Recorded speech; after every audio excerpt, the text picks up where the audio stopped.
Chapter 2 की slides हैं। हाँ जी, ओके, चलिए हम लोग स्टार्ट कर रहे हैं। सब ऑनलाइन स्टार्ट करें। Yes sir.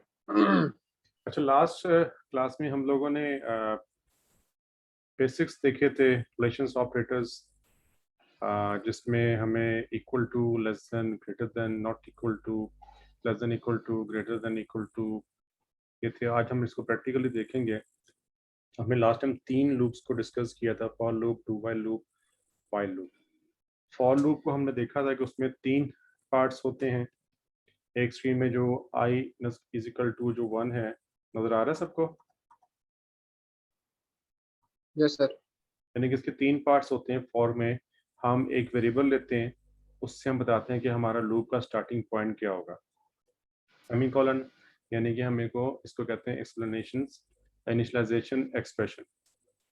आगे हमारे पास आ रहा है i इज लेस देन 15, यानी कि ये बता रहा है कि हमारी टेस्ट कंडीशंस कहाँ तक रहेगी, यानी कि कहाँ तक ये लूप चलेगा और कहाँ पे जाके इसने टर्मिनेट होना है।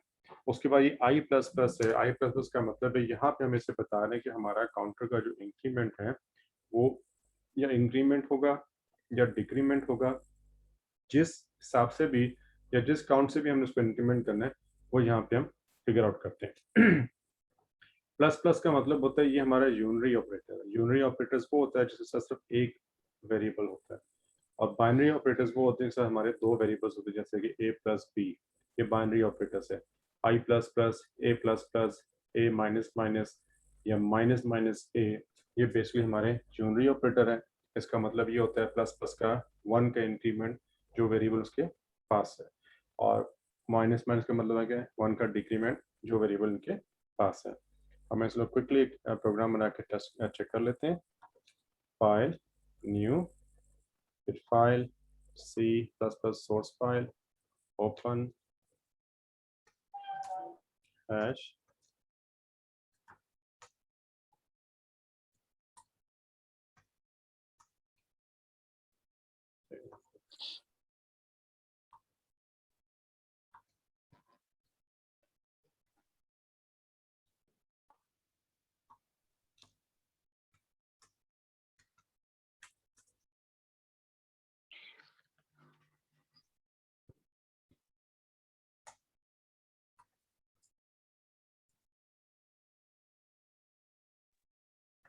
सर जी।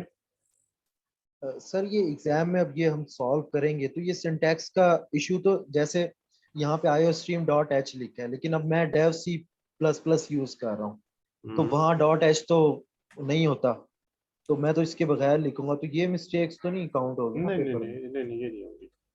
तो एक्चुअली लॉजिक की जो है हाँ जी, हाँ जी, हाँ जी, वो ठीक होना चाहिए। बिल्कुल बिल्कुल। अगर छोटे मोटे सिंटैक्स एरर्स अगर आपके आते हैं, ब्रैकेट भूल गए या प्लस लगाने सेमीकोलन भूल गए, मैं इवन उनको भी कंसीडर नहीं करता। जाहिर बात है कि वो लिखते हुए बंदा मिस कर जाता है, प्रैक्टिकली आप नहीं करोगे। ठीक है।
नजर आ रहा है आउटपुट यस आपको? सर। पढ़ा जा रहा है?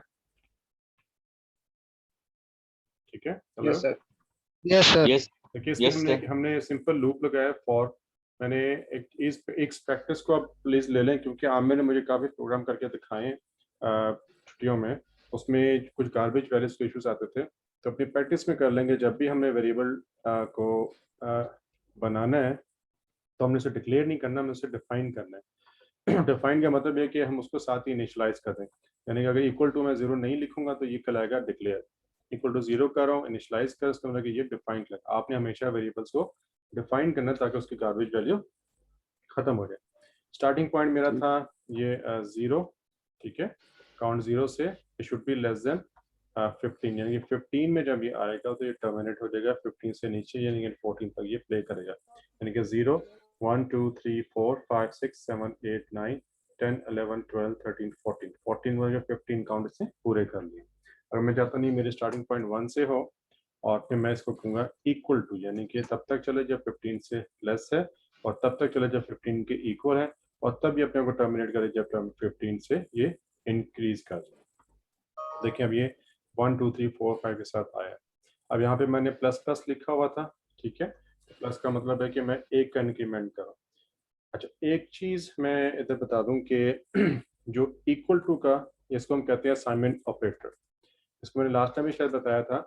इसका मतलब है कि ये असाइनमेंट है, यानी कि ये वेरिएबल को कुछ ना कुछ असाइन करे, क्योंकि जो कुछ असाइन राइट साइड को होता है वो आपके लेफ्ट को असाइन होता है, यानी कि ऑलवेज असाइन जो होगा वो राइट से लेफ्ट की तरफ जाएगा, जो कुछ राइट को है वो लेफ्ट को जाएगा। अगर राइट में हमने कोई फार्मूला रखा हुआ है, उसकी कैलकुलेशंस के बाद जो उसका आउटपुट होगा वो लेफ्ट वाले को असाइन हो जाता है। ठीक हो गया। अब यहाँ पे देखिए मैं लिख रहा हूँ इक्वल टू काउंट प्लस 1, यानी कि अब मैं इसको ये कह रहा हूँ कि जो भी मेरी करंट वैल्यू होगी काउंट की, उसमें हमने 1 का इंक्रीमेंट करके दोबारा काउंट को पास कर देना है, यानी काउंट का जो भी वैल्यू होगा वो उसको ओवरराइट करता चला जाएगा। और इसका आंसर देखेंगे तो आंसर हमारा ये सेम ही आ रहा है, क्योंकि मैंने इसको 1 का इंक्रीमेंट किया। अगर मैं यहाँ पे इसका 2 का इंक्रीमेंट लगा देता हूँ, अब देखेंगे क्या करेगा ये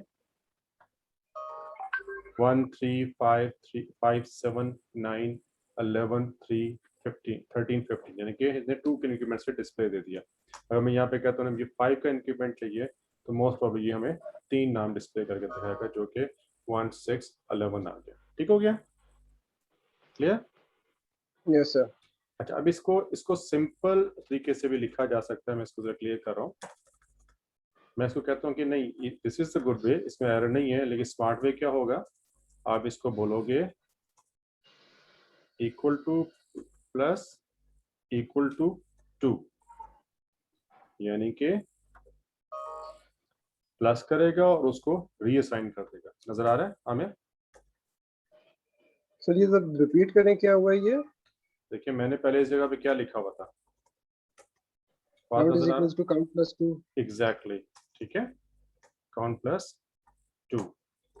आप इसको स्मार्ट वे तरीका क्या है, आप ये स्मार्ट, यानी कि आप काउंट प्लस इक्वल टू कर रही है, ठीक है, यानी कि आपको इतनी बड़ी स्टेटमेंट लिखने की जरूरत नहीं है। आप सिंपल ये लिखेंगे वो क्या कर रहा है कि इसको प्लस कर रहा है फिर साथ इसको असाइन कर रहा है, जो भी वैल्यू प्लस कर रहा है असाइन कर रहा है। इस अगर आपने माइनस करना है तो ये माइनस करेगा, क्योंकि यहाँ पे मैं इसकी कंडीशंस में चेंज कर दूंगा। कंडीशन में क्या चेंज करूंगा, मैं कहूँगा काउंट आपका 15 से स्टार्ट हो and that should be greater than equal to 1। तो ये मैं डिक्रीमेंट के ऑपरेशन कर रहा हूँ ऑपरेटर से।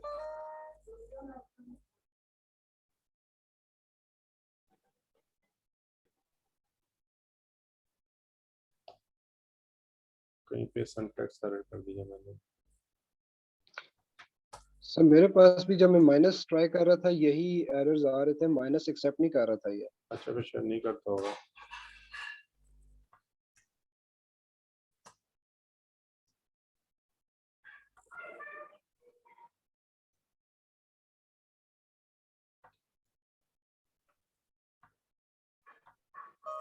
ठीक है, कर रहे माइनस, ओके ठीक हो गया। मैं तो माइनस 13 15 ऑपोजिट मैंने इसको लेके मैं चलाऊं। यहाँ पे किसी को कोई कंफ्यूजन है प्लीज पूछें, हमने पास पास निकलना है।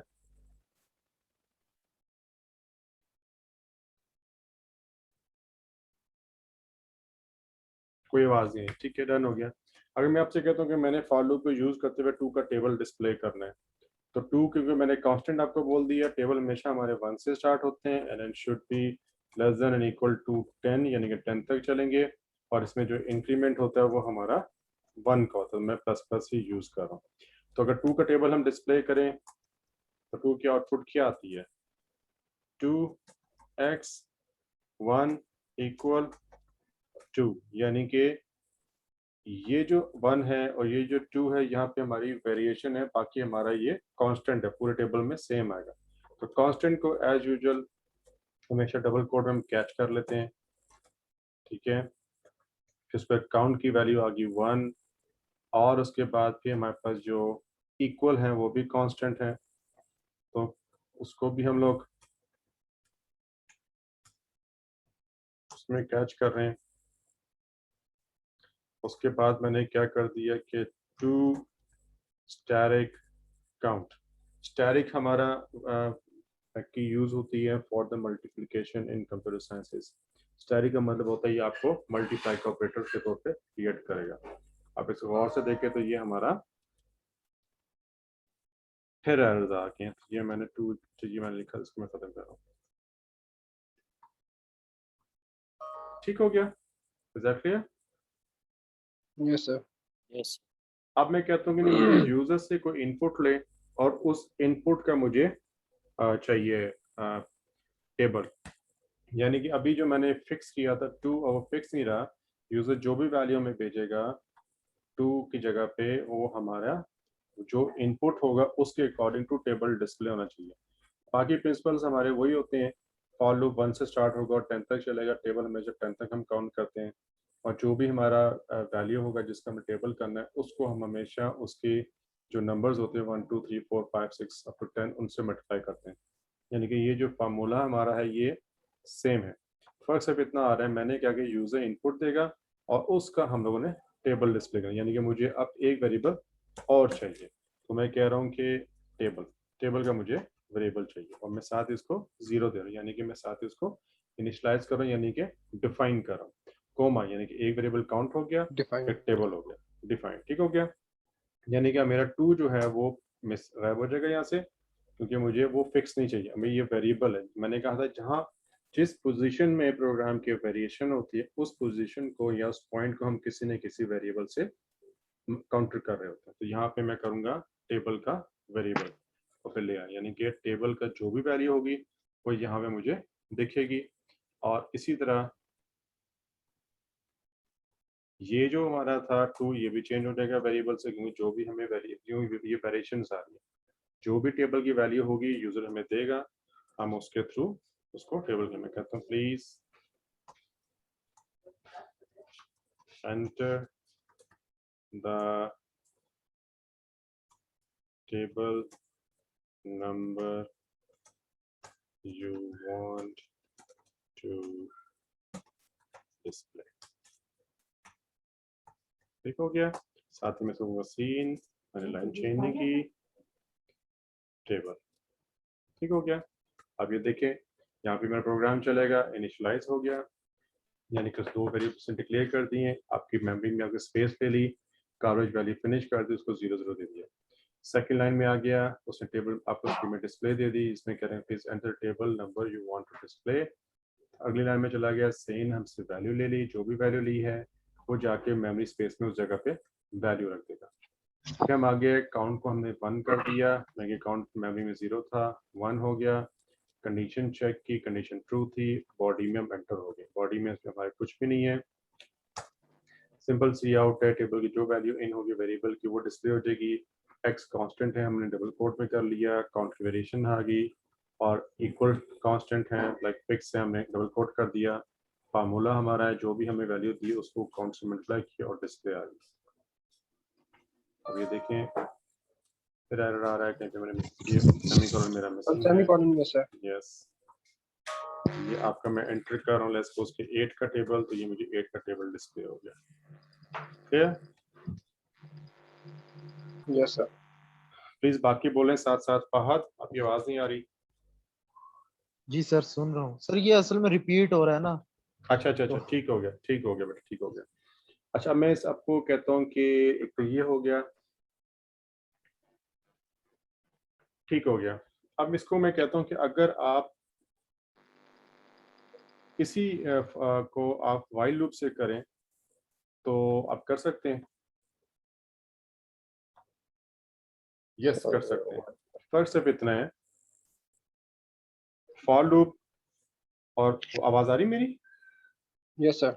Yes sir. फॉर लूप और व्हाइल लूप में फर्क सिर्फ इतना है कि फॉर लूप में आप उसी की बाउंड्री के अंदर वेरिएबल को इनिशियलाइज करते हैं, उसी में आप कंडीशन देते हैं और इंक्रीमेंट डिक्रीमेंट, यानी कि आपका फॉर लूप तीनों चीजों को खुद डील करता है। आपकी इनिशियलाइजेशन भी वो खुद करता है, ठीक है, आपकी कंडीशन भी वो खुद चेक करता है और इंक्रीमेंट डिक्रीमेंट भी वो खुद करता है। आप एक दफा कर दी वो खुद से करेगा। व्हाइल लूप क्या करता है कि व्हाइल लूप सिर्फ और सिर्फ आपसे कंडीशन लेता है, कहाँ से इनिशियलाइज होगा, कैसे इंक्रीमेंट होगा, उसका मसला नहीं, उसका मसला सिर्फ और सिर्फ आपकी कंडीशन को चेक करना। मैं दोबारा रिपीट कर रहा हूँ, फॉर लूप वेरी हेल्पफुल है, वो तीनों काम आपके लिए खुद कर देता है। हमें बता दो इनिशियलाइज कहाँ से होगा और कंडीशंस क्या होगी और आपका काउंटर कैसे चलेगा, वो आपके लिए सारे काम खुद करता है। व्हाइल लूप कहता है मैं कुछ नहीं करूँगा, मैं सिर्फ और सिर्फ कंडीशन को चेक करूँगा। इंक्रीमेंट कहाँ से होगा आपने करना है, एंड लाइक उसमें इंक्रीमेंट डिक्रीमेंट कैसे होगा आपने करना है। व्हाइल लूप और फॉर लूप में एक फर्क और भी है कि फॉर लूप जो आपने कंडीशंस लगाई हैं, जो लिमिट लगाई वो उस पर ही काम करता है, ठीक हो गया। और जो आपका है व्हाइल लूप का इंक्रीमेंट और डिक्रीमेंट वो कंडीशनल भी आप कर सकते हैं। मैं दोबारा रिपीट कर रहा हूँ, क्योंकि व्हाइल लूप सिर्फ और सिर्फ आपकी कंडीशन को चेक कर रहा है ना, इंक्रीमेंट डिक्रीमेंट हमारे हाथ में, यानी कि अगर कंडीशनल इंक्रीमेंट हमारा होता है तो हम उसको यूज कर सकते हैं। फॉर एग्जांपल हम गेम बनाते हैं, हम कहते हैं इस पॉइंट में पहुंचेगा तो उसकी स्टेज चेंज हो जाएगी, तो आप गेम दोबारा प्ले कर सकते हैं, तो वो कंडीशनल इंक्रीमेंट है। अगर इस पॉइंट तक नहीं पहुंचता आप इसका इंक्रीमेंट मत करना, इसकी कंडीशन फॉल्स हो जाएगी, वो व्हाइल लूप की बॉडी से बाहर निकला था। मैं फॉर लूप नजर आ रहा सबको, मैं इसी को वाइल बनाने जा रहा हूँ। मैंने क्या बोला कि वाइल जो है सिर्फ और सिर्फ कंडीशन को डील करता है, बाकी उसको कोई लेना देना नहीं है कि इंक्रीमेंट कहाँ से होगा और डिक्रीमेंट कहाँ से होगा, तो मैं इसलिए बाकी सारी चीज़ों को इसके बाहर निकाल दूँ, यानी कि मेरे पास सिर्फ कंडीशन आ गई और फॉर की जगह मैंने क्या लिख दिया, वाइल। ठीक है, ओके। ठीक है, अब उसको इससे कोई लेना देना नहीं है। अब मैं क्या करता हूँ, मैं इसको कमेंट कर देता हूँ, मैं यहाँ पे 1 करूँ या ना करूँ, मैंने गारबेज इसको खत्म करके 0 किया हुआ है। अगर मैं इसको चलाऊंगा तो मेरे हिसाब से ये अनलिमिटेड चलेगा, ठीक है, करेक्ट, क्योंकि कंडीशन फॉल्स हो ही नहीं रही, क्योंकि हमने कहा है कि count should be less than equal to 10 और काउंट की वैल्यू क्या थी 1, इंक्रीमेंट हो नहीं रहा तो वो फॉल्स हो नहीं रही, इसलिए वो अनलिमिटेड चलता चला जा रहा है। अब मैं क्या कर रहा हूँ कि मैंने कहा ठीक है, क्वेश्चन से पहले मैंने इसको इनिशियलाइज करा दिया, ठीक हो गया, और इसके बॉडी के अंदर जाके मैंने इसको इंक्रीमेंट दे दिया, इंक्रीमेंट डिक्रीमेंट मेरे कंट्रोल में आ गया। मैं चाहूंगा तो इंक्रीमेंट होगा, मैं नहीं चाहूंगा तो इंक्रीमेंट नहीं होगा। व्हाइल लूप का इस पर कोई कंट्रोल नहीं है, व्हाइल लूप सिर्फ कंडीशन को चेक करती है। अब मैं चलाऊंगा तो ये चलेगा, डन हो गया। आपने कहा सर ये क्या बात की, आप कहते हैं इंक्रीमेंट डिक्रीमेंट कंट्रोल में होता है। लेट्स सपोज मैं आपको इस तरह करके दिखाता हूँ कि मैं एक वेरिएबल डिक्लेयर कर देता हूँ अलाउ, ठीक है, और इसको मैं इनिशियलाइज कर देता हूँ सिंगल कोट से। कैरेक्टर सिंगल कोट में डील करेगा, स्ट्रिंग डबल कोट में करेगी। मैं यहाँ पे से कह देता हूँ यस वाई, ठीक है, और मैं यहाँ पे आपसे कहता हूँ कि सी आउट, जिसमें आपसे पूछता हूँ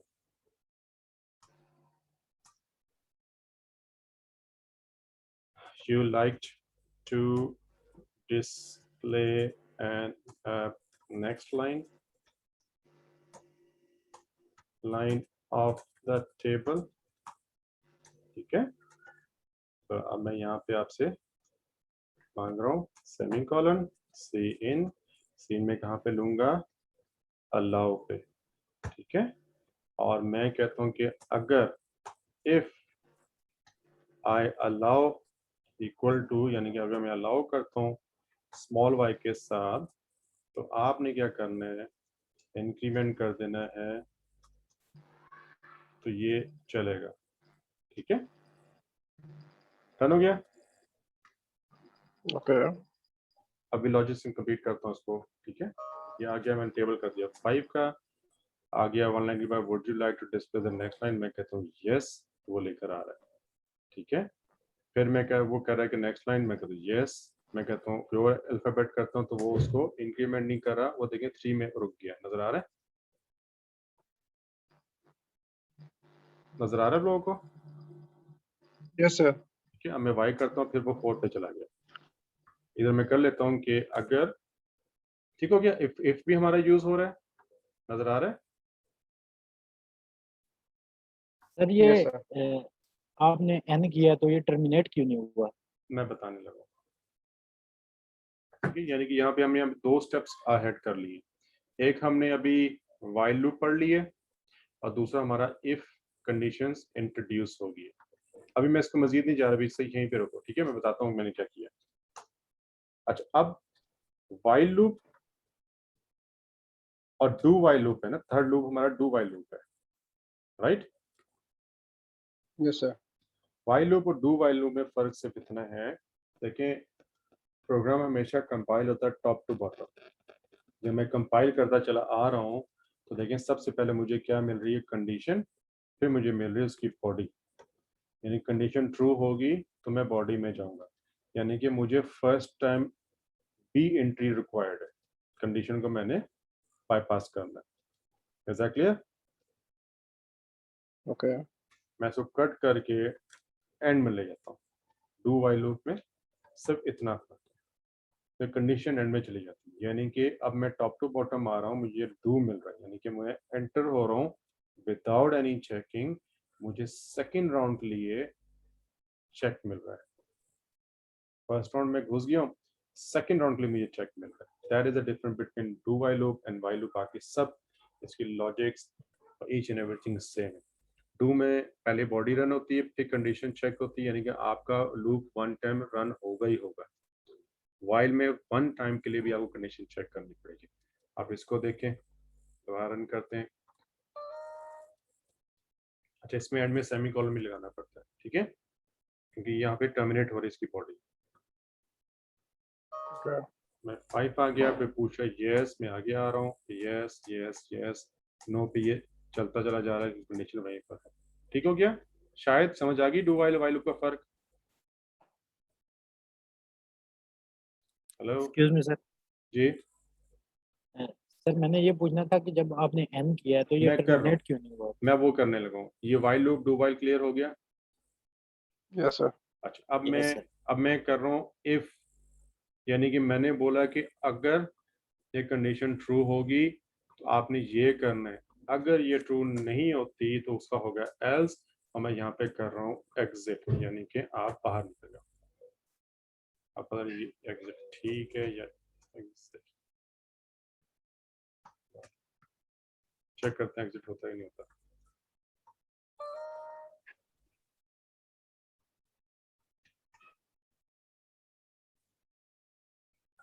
एक सेकंड,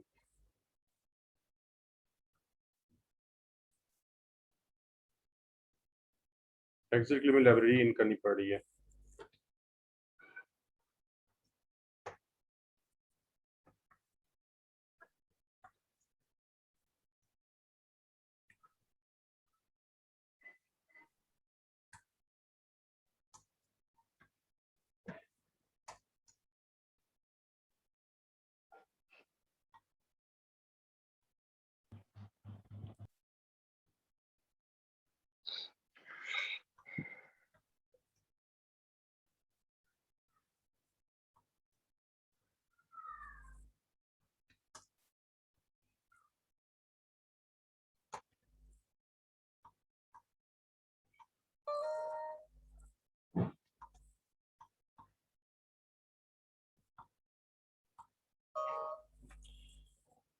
फाइव का टेबल आ गया, 9 पे ये मुझे एग्जिट कर गया, देखा?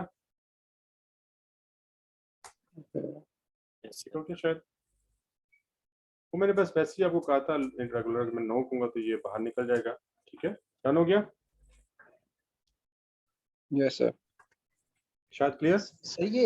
सर मैंने ये एग्जिट में ये 0 एंटर करना लाजमी, हाँ तो फंक्शन है ना, 0 के अलावा भी कोई ऑप्शन है? वो मुझे ओके। ज़हन में नहीं आ रही। 1 और 0 होता है, 1 का मतलब ये होता है, मेरे ख्याल से क्लियर नहीं कर रहा, वो उसकी अपनी बॉडी से बाहर निकल जाएगा, पूरा टर्मिनेट नहीं करेगा। ठीक है, इसका कुछ है, इसमें 1 और 2 का फर्क है। अच्छा, ब्लैंक हम कर नहीं सकते, 0 या 1 पुट हाँ करना है, हाँ अभी के हाँ लिए तो 0 है। जी। ठीक सर। अच्छा, अब हमने क्या कर लिया, हमने डू वाइल लूप कर लिया, वाइल लूप कर लिया, फॉर लूप कर लिया, इफ कंडीशंस में हम लोग आगे हैं। और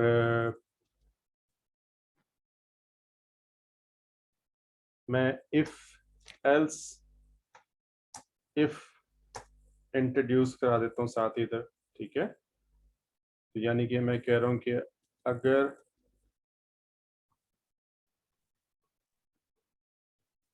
इसकी वैल्यू n है तो आप एग्जिट कर लें। ठीक हो गया?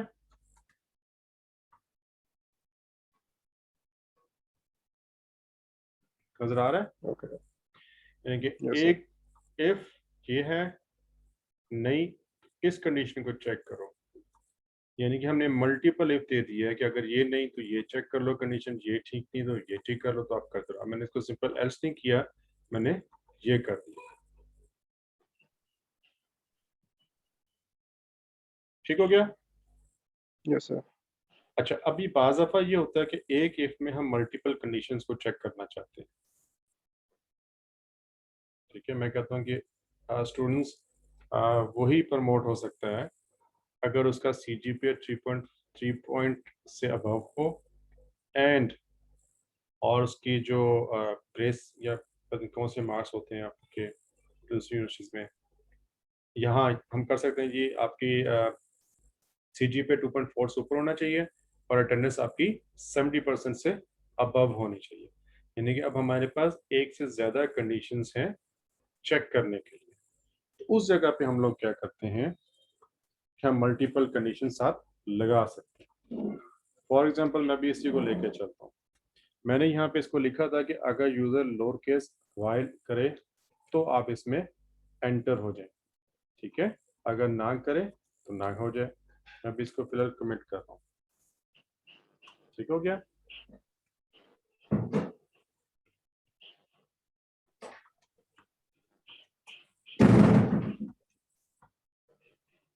मैं इसको रन कर रहा हूँ। अब मैं इसको 5 का टेबल देखिए, मैं अपर केस वाई कर रहा हूँ तो भी टर्मिनेट हो रहा है। ठीक है, होना ये चाहिए कि मैं अपर केस यस करूँ या लोअर केस करूँ तो चले। तो उसको मैं यहाँ पे क्या कर रहा हूँ, और ऑपरेटर यूज करूंगा।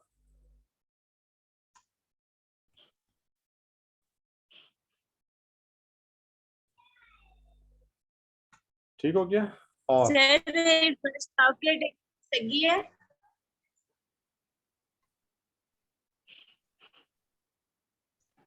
अभी सिर्फ सर अभी बेटे इसके मुताबिक बात करो जो हम कर रहे हैं। ठीक है, यानी मैंने क्या इसको यहाँ पे जो ऑपरेटर यूज किया, मैंने इसको किसको कहते हैं, लॉजिकल ऑपरेटर, और मैंने इस रिलेशंस ऑपरेटर है। ठीक है, और इसमें मैंने क्या कर दिया, जिसको डबल पाइप साइन कहते हैं, इसका मतलब होता है और। ठीक है, यानी कि मैंने ये लिखा है कि अलाउ लोअर केस हो या अपर केस हो, आप इस बॉडी में एंटर हो सकते हैं। मैंने यहाँ पे और यूज कर दिया।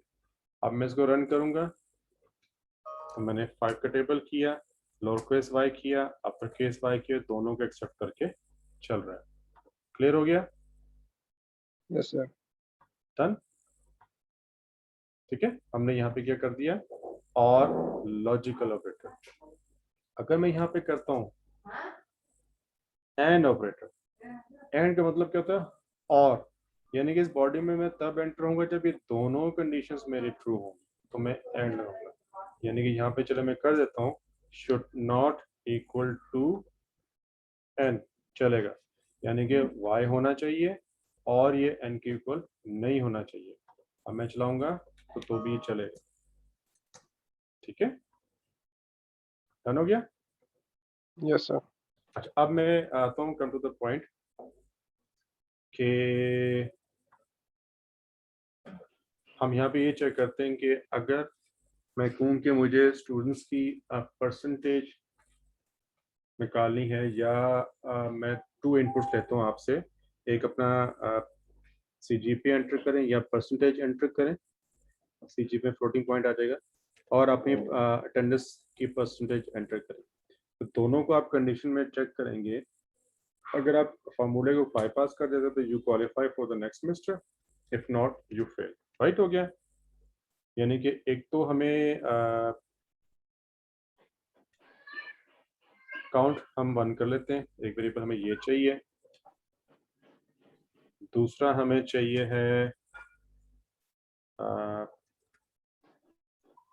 परसेंटेज,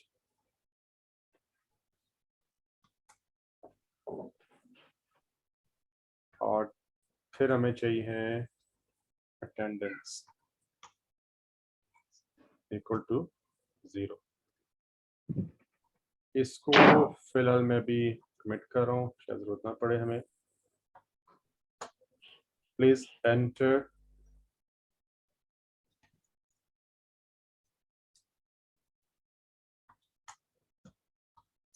your percentage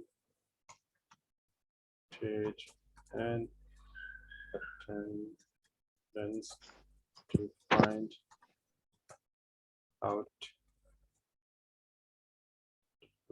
ठीक है, 2 मैंने कर दी। सेम परसेंटेज, मैं इसी को कंटिन्यू कर लेता हूँ दोनों में, ठीक है, और साथ में कर देता हूँ अटेंडेंस।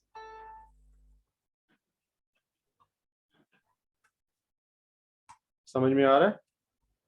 मैंने शॉर्ट कर रहा हूँ मैं, ठीक है, मैंने एक पे दोनों स्टेटमेंट दे दिए, परसेंटेज अटेंडेंस, यानी कि पहले मैं उसकी परसेंटेज दूंगा, दूसरे में मैं इसको अटेंडेंस दूंगा। मैं डू वाइल लूप में एंटर हो रहा हूँ, ठीक है, और वाइल लूप की जरूरत चलो मैं कर लेता हूँ, ठीक है। मैं यहाँ पे CHAR ले रहा हूँ, इसको देखिए गौर से, चेक अगेन, ठीक है, ये मेरा वेरिएबल आ गया, चेक अगेन। मैं दोबारा यहाँ पे रिपीट कर रहा हूँ, अगर आप सिंपल एक कैरेक्टर लेते हैं तो वो आप सिंगल कोट में से देंगे, अगर आप स्ट्रिंग लेते हैं मल्टीपल कैरेक्टर्स होंगे तो आप उसको डबल कोट में देंगे। तो मैं कैरेक्टर से डील कर रहा हूँ, मैं सिंगल कोट से डील कर रहा हूँ, चेक अगेन। तो मैं सबसे पहले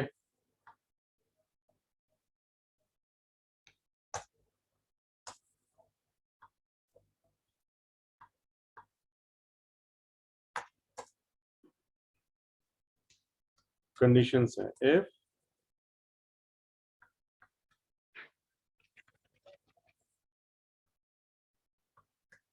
percentage greater than or equal to 70 and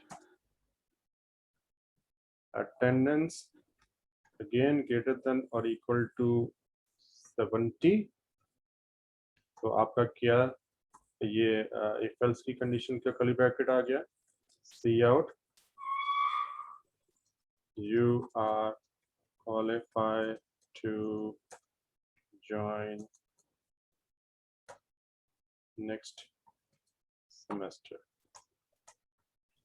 done हो गया?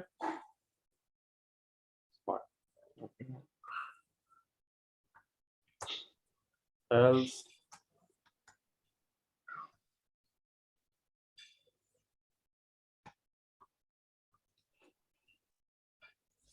sorry you need to repeat semester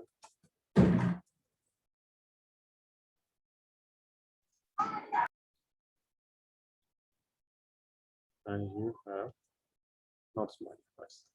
ठीक हो गया? डन? अब मैं यहाँ से एक और चीज पूछ रहा हूँ आपसे, मैं पूछ रहा हूँ like to check again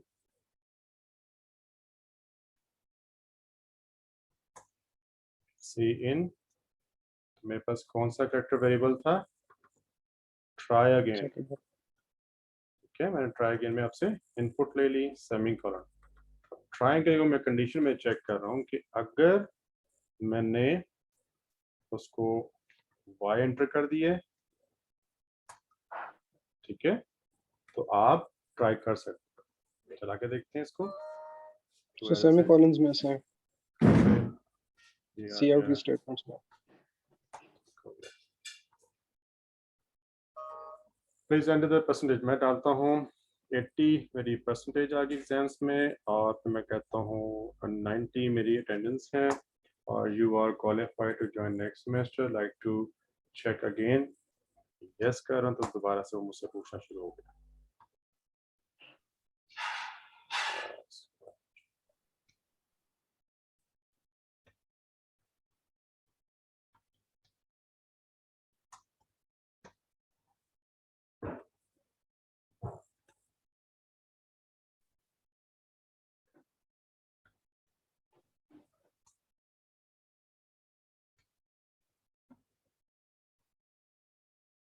input में मैं डू लाइक लूप के अंदर ही ले रहा हूँ, ठीक है। Yes sir. तो मैं पूछ रहा हूँ आपसे, ये गलत है क्योंकि मुझे वो सेंटेंस भी बीच में लेकर आना।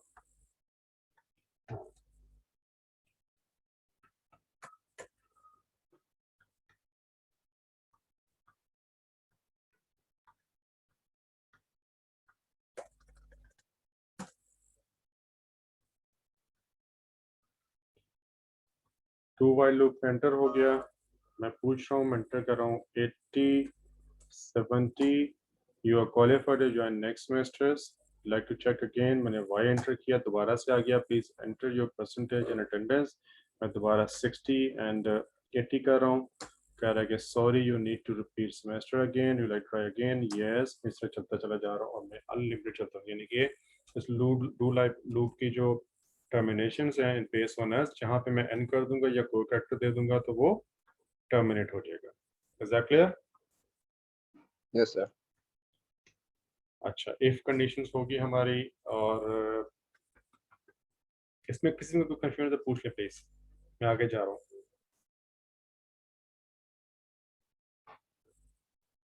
डन? Yes sir. सर ये जो परसेंटेज और अटेंडेंस तो जी दो के बार रखते हैं, तो फिर ये बार बार तो नहीं पूछेगा कि अपनी परसेंटेज और देखो, attendance एक दफा उससे पूछा, चेक किया, फिर यहाँ पे से पूछ रहा हूँ ना कि आप अगेन चेक करना चाह रहे हैं या किसी और की चेक करना चाह रहा हूँ। मैं कहता हूँ यस, तो दोबारा से आपसे इनपुट लेगा ना बेटे। यही सर, मैं ये पूछ रहा हूँ कि अगर यही चीजें अगर बाहर रखते हैं तो फिर क्या आउटपुट आएगा? फिर वो अगर मैं एक ही चेक कर दफा रहा हूँ फिर वो एक ही दफा इनपुट लेगा ना, बार बार तो जी आपसे जी नहीं लूंगा, लूप से बाहर था। बिल्कुल ठीक है। ठीक हो गया, डन हो गया। Okay. अच्छा अच्छा, अब हम लोग छोटा सा कैलकुलेटर का प्रोग्राम बनाएंगे, ठीक है, और उसमें हम लोग स्विच कंडीशन यूज करेंगे। ये भी हमारे कंडीशंस की स्टेटमेंट्स में से होता है। ठीक है, हमारा इफ हो गया, इफ एल्स इफ हो गया। स्विच में क्या होता है कि आप जिस वेरिएबल की वेरिएशन चेक करनी होती है उसकी वेरिएबल की उस वेरिएबल को हम यहाँ पास कर देते हैं स्विच पे, और फिर कंडीशन